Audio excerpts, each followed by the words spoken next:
Shalom sahabatku, sebelum kita merenungkan kebenaran firman Tuhan, di pagi hari ini, mari kita sama-sama berdoa. Bapa Surgawi, kami mengucap syukur dan berterima kasih buat pagi hari ini. Kami berterima kasih untuk nafas kehidupan yang masih Tuhan berikan untuk setiap kami. Pagi hari ini, kami ingin kembali mendengar tentang kebenaran firman-Mu. Biar kebenaran firman-Mu yang terus menuntun dan mengajar kami sepanjang hari ini. Amin. Pagi hari ini kita akan merenungkan kebenaran firman-Nya dengan tema Tugu bagi kemuliaan Tuhan. Mari kita buka Alkitab di dalam kitab Yosua pasal 4 ayat 4 sampai ayat yang ke-7. Demikian firman Tuhan. Lalu Yosua memanggil ke-12 orang yang ditetapkannya dari orang Israel itu, seorang dari tiap-tiap suku. Dan Yosua berkata kepada mereka, "Menyeberanglah di depan tabut Tuhan Allahmu ke tengah-tengah sungai Yordan, dan angkatlah masing-masing sebuah batu ke atas bahumu, menurut bilangan suku orang Israel, supaya ini menjadi tanda di tengah-tengah kamu. Jika anak-anakmu bertanya di kemudian hari, apakah artinya batu-batu ini bagi kamu? Maka haruslah kamu katakan kepada mereka, bahwa air sungai Yordan terputus di depan tabut perjanjian Tuhan. Ketika tabut itu menyeberangi sungai Yordan, air sungai Yordan itu terputus.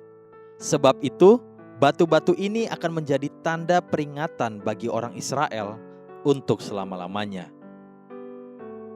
Setiap anak-anak Tuhan pasti pernah mengalami pengalaman ketika kita berjalan bersama dengan Tuhan. Ada masa-masa di mana kita sungguh seperti menghadapi jalan buntu atau mengalami keadaan seperti telur di ujung tanduk. Lalu tangan Tuhan menolong dan membukakan jalan. Berjalannya waktu, manusia mungkin akan mengalami masalah atau tekanan hidup lagi. Terkadang bisa sama seperti yang dahulu. Dulu, saya pernah sangat terjepit karena membutuhkan dana untuk sekolah anak-anak. Dan Tuhan tolong dengan cara yang tidak pernah saya bayangkan.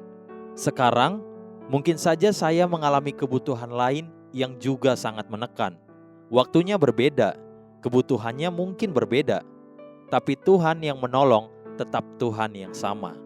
Manusia perlu untuk selalu mengingat-ingat prinsip kebenaran ini, bahwa pertolongan datangnya dari Tuhan dengan caranya Tuhan sendiri. Sejak waktu itu, tidak pernah lagi Tuhan membendung sungai atau laut dengan tangannya yang perkasa untuk membuka jalan bagi umatnya.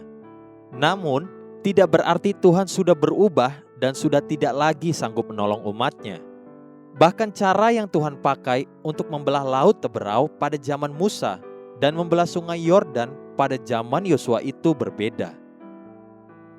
Metode atau cara yang Tuhan pakai bisa berbeda-beda.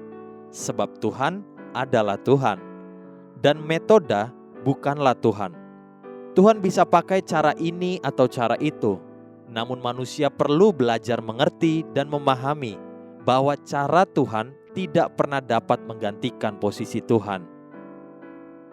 Jika kita bijaksana, justru kita akan belajar memahami.